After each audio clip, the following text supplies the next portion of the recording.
Good morning. আপনারা কেমন আছেন? আশা করি ভালো আছেন। আজকে আমি সকালের নাস্তা হিসেবে যা তৈরি করলাম, এই যে প্রেশার কুকারে ভাত রান্না করলাম, ওই একই নিয়ম, যেতটুকু চাল দেবো তার ডাবল পানি দিয়ে আজকে আমি 11টা সিটি দেওয়ার পরে আমি উঠিয়ে ফেললাম। কত সুন্দর ঝরঝরে ভাত হয়েছে, কারণ এই চালটা একটু সিদ্ধ ছিল, আর সিদ্ধ কম থাকলে একটু সিটি 6টা 7টা দিলে হয়, আর একটু ভাত যদি নরম খেতে চান সেক্ষেত্রে 11টা 12টা সিটি দিলে সিদ্ধ চাল একদম ঝরঝরে ভাত হয়ে যায়। এরপরে আমি রান্না করলাম গোদা চিংড়ি। এটা কিন্তু শলা চিংড়ি না বা গলদা চিংড়ি না, এটা গ্রামের ভাষায় অনেকেই বলে গোদা চিংড়ি বা গলদা, যাই হোক।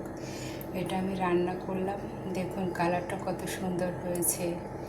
আর আমার ময়নারা খাবে, আমার ময়নারা আবার সুন্দর কালারফুল, আবার দেখতে সুন্দর না হলে আমার ময়নারা খায় না।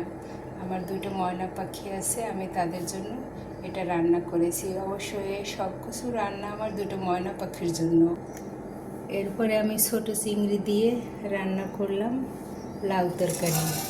চিংড়ি পানিতে ডুবে আছে, তরকারির ভিতরে ডুবে আছে, তাই দেখা যাচ্ছে না, কিন্তু লাউ তরকারিটা খুবই সুন্দর হয়েছে। অনেকগুলো চিংড়ি দিয়েছিলাম, চিংড়িগুলো ডুবে গেছে, যার ফলে দেখা যাচ্ছে না। যাই হোক, খেতে অনেক সুস্বাদু হবে, মজা হবে। আমরা আসলে 3 বেলায় ভাত খাই, ভাত খেতে ভীষণ ভালো লাগে, আর ভাত তরকারি আমার কাছে খুব ইজি মনে হয়, তাই আমি সকালে উঠে ভাত তরকারি রান্না করে ফেলি। সবাই ভালো থাকবেন আর বেশি বেশি তরকারি খাবেন। আল্লাহ হাফেজ।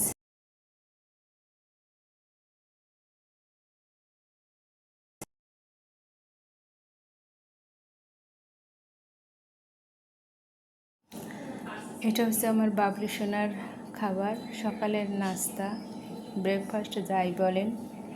আমার সোনামণি এটা খাবে। আমার সোনামণির ভীষণ পছন্দ চিংড়ি মাছ। আবার এই যে দেখা যাচ্ছে লাউয়ের সাথে চিংড়ি আছে, দেখতে কিন্তু ভীষণ লোভনীয়, আর খেতেও অনেক ভালো লাগে। সকালে ভাত খেতে আমার ভীষণ ভালো লাগে। আমার ময়না যেহেতু ভাত খেতে পছন্দ করে না, তারপরও জোর করে খায়, যেহেতু আমি অন্য কিছু তৈরি করি না। কত সুন্দর কালার, গলদা চিংড়ি, লাউ, ভাত, খুবই ভালো লাগছে। আমার তো এখনই খেতে হবে, আপনারাও খেলে চলে আসেন। আল্লাহ হাফেজ, ভালো থাকবেন।